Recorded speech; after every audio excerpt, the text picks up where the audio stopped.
I awoke this morning head pounding, stomach turning, most likely from the copious amounts of whiskey I consumed hours prior. I stumbled from bed wearing the same clothes I had worn the previous day. A heavy winter's coat, thick gloves, waterproof pants, and snow boots. I made my way to the den where the fire sat, blazing from the night's use. I rubbed my temples and focused hard on the roaring flames. It was as if the dancing orange inferno was aching to tell me something, undoubtedly about how disturbing my actions were the evening before. My eyes widened and began to water as I held them open in a futile attempt to win this staring contest, with the combustion reaction of elements and water vapor. Liquid began to pour from my eyes, yet I couldn't make out what the fire was so desperately trying to tell me. Its murmur in too soft of a pitch for my hungover ears to detect. How I envied that fire, able to see what crimes I had committed in my intoxicated state, able to listen to my incomprehensible rambling of inebriated solitude, and able to watch as an ethical percentage of human decency I had left shrank into nothingness. I turned from the whispering flames, eyes glossy and thoughts as unclear as they always are the morning after my monthly rampage, which had recently come about more often and closer between the 30-day interval. I grabbed a few pain medicine tablets that I had strategically placed at some previous time near the empty glass bottle that encased the liquid version of my personal downfall. I popped the pills and thanked my former self for being so thoughtful and well prepared.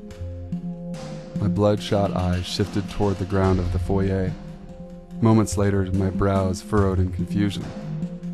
My blurry vision focused on the shiny surface of the large dining room candlestick, which sat on its side a few inches from the front door, its golden shaft stained with red, as it lay motionless in a puddle of blood, as if it had been murdered. This wasn't the most unusual thing I'd observed the day after a drunken stupor, an inanimate object falling victim to the unspeakable crime of homicide. In fact, I had previously woken up to witness much worse. Broken glass from every mirror scattered across the cold hardwood floors, blood oozing from self-induced gash that insisted on immediate medical attention, even to ex-partners screaming of abuse and fits of psychotic rage. The last of which happened to be the main factor that led to my condemned state of isolation, deep within the mountains, divorced and alone. But women were never made as happy as the booze did, so carefree and comfortable in my own skin. Regret was only felt the morning after, and it lasted only as long as it took to pour myself another drink.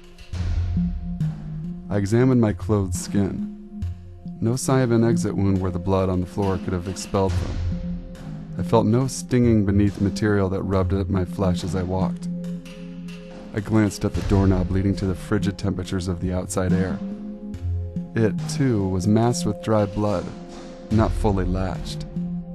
The entire door sat crocked on its hinges and opened several centimeters.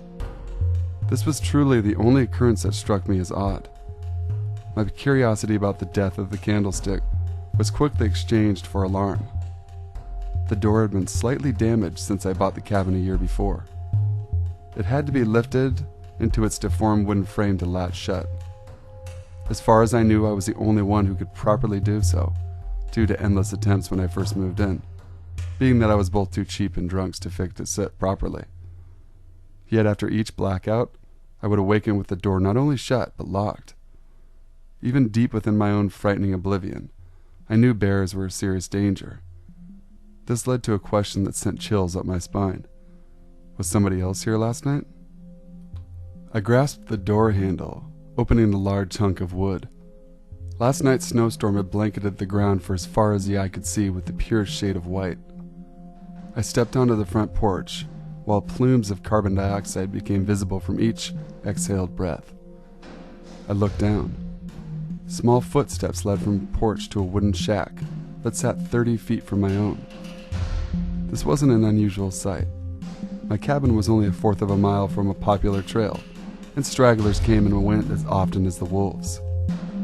But these were different.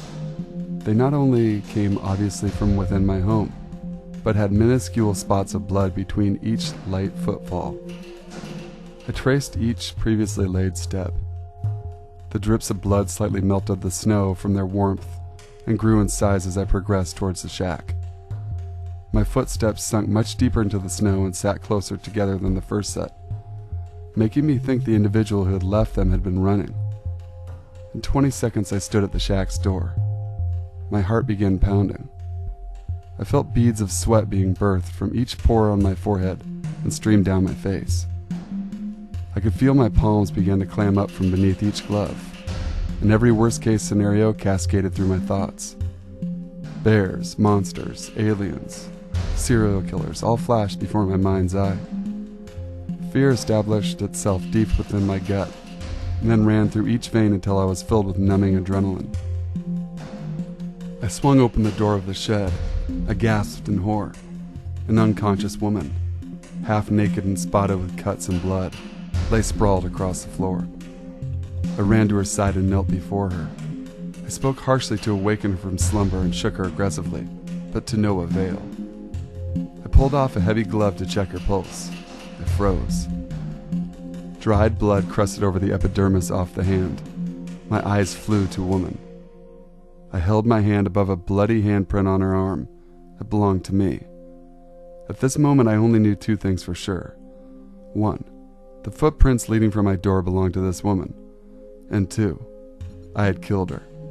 Shaking my head, I stood and walked to the woman's feet. I bent my knees slightly and gripped her left ankle. Leaving the shack, I began to drag the limp body behind me.